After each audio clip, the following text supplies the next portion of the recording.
A reading from the Holy Gospel according to Matthew. Jesus said to his disciples, "As it was in the days of Noah, so it will be at the coming of the Son of Man. In those days before the flood, they were eating and drinking, marrying and giving in marriage up to the day that Noah entered the ark.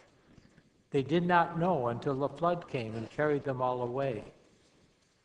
So will it be also at the coming of the Son of Man.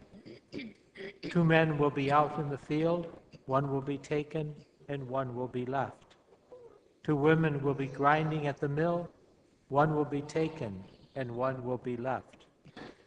Therefore, stay awake, for you do not know on which day your Lord will come. Be sure of this, if the master of the house had known the hour of night when the thief was coming, he would have stayed awake and not let his house be broken into. So too, you must be prepared, for at an hour you do not expect, the Son of Man will come." The Gospel of the Lord. Praise to you, Lord Jesus Christ.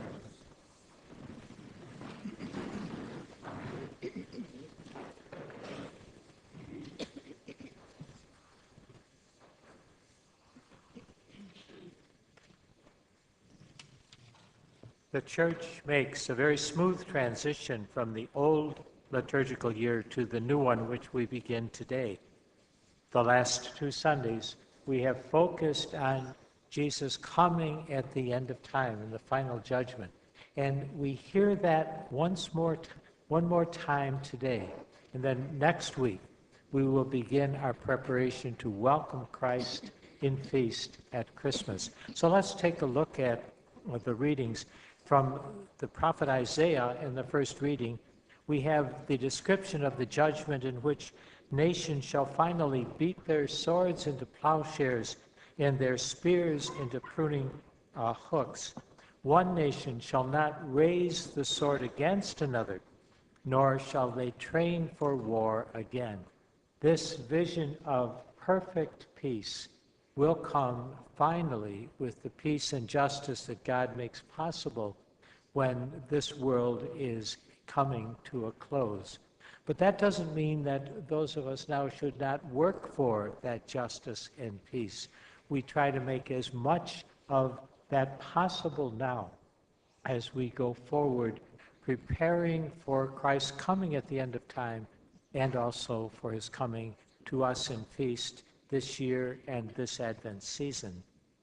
Our response this morning was sung, and it was a reminder that Jesus, the Good Shepherd, is welcoming us home. Sometimes when we hear that phrase, the final judgment, there's doom and gloom in the background. It's not meant to be that way. The final judgment will be the time, hopefully, that Jesus will lead us to that home prepared for us in the kingdom of heaven. He will shepherd us together to that home. Paul speaks about this is the time to wake up. Paul thought that Jesus' second coming was right around the corner. He was mistaken in that, but we hear that and understand that even though we don't know the time when Jesus will come again at the end of the world, at the end of time, we need to be ready always. And so Paul says, wake up. And I think it's a wake up, especially from those habits that tend to sneak into our lives. Teenagers who find that they're being a little less respectful to their parents than they were in the past. It's something that kind of grows on us. Those of us who are adults, finding that we tend to put down people at work. We tend to increase the amount of gossip and put-downs that we participate in as we go through the week. These habits that are there, Paul says, wake up. You're children of the light. You've been baptized into the light. Yes, there is a lot of darkness around, but we are called to be light in that darkness. And it is a wake-up call that Jesus gives us as well in the gospel. Therefore, stay awake, Jesus said, because you don't know when I'm coming, how I'm coming.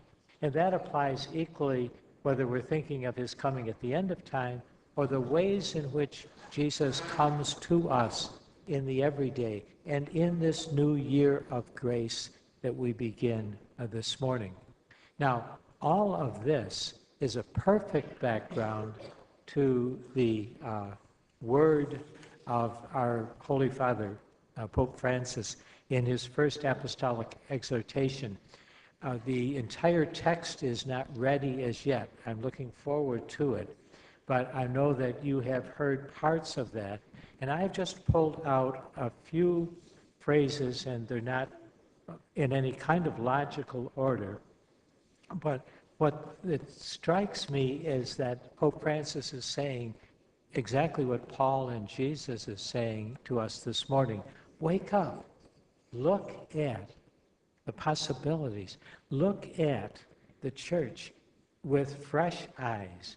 Begin this new year of grace with this renewed faith. So let's just take a listen to a few of Pope Francis's comments. Recover the original freshness of the gospel, finding new paths of creativity without enclosing Jesus in dull categories. I love the way in which the Holy Father uses language that we can easily identify with. Whenever our interior life becomes caught up in its own interests, there is no longer room for others, no space for the poor. And I think you probably heard this quote already or read it in the newspaper. I prefer, Pope Francis says, a church which is bruised, hurting, and dirty because it has been out in the streets. Our church doors should always be open. The Eucharist is not a prize for the perfect, but a powerful medicine and nourishment for the weak. The Pope urges care for the homeless, the addicted, refugees, indigenous people, the elderly who are isolated and abandoned, and migrants for whom there should be generous openness. There is a need for increased opportunities for more incisive female presence in the church, in particular in the various settings where important decisions are made. The legitimate rights of women must be respected. And this next note is for priests and deacons especially. The homily should be brief, a heart-to-heart communication. A preacher who does not prepare is dishonest and irresponsible. Very strong, clear, down-to-earth language.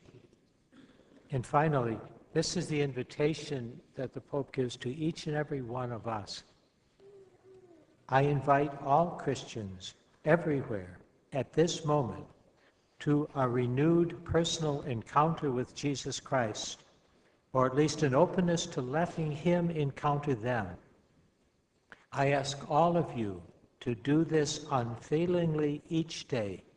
No one is excluded from the joy brought by the Lord.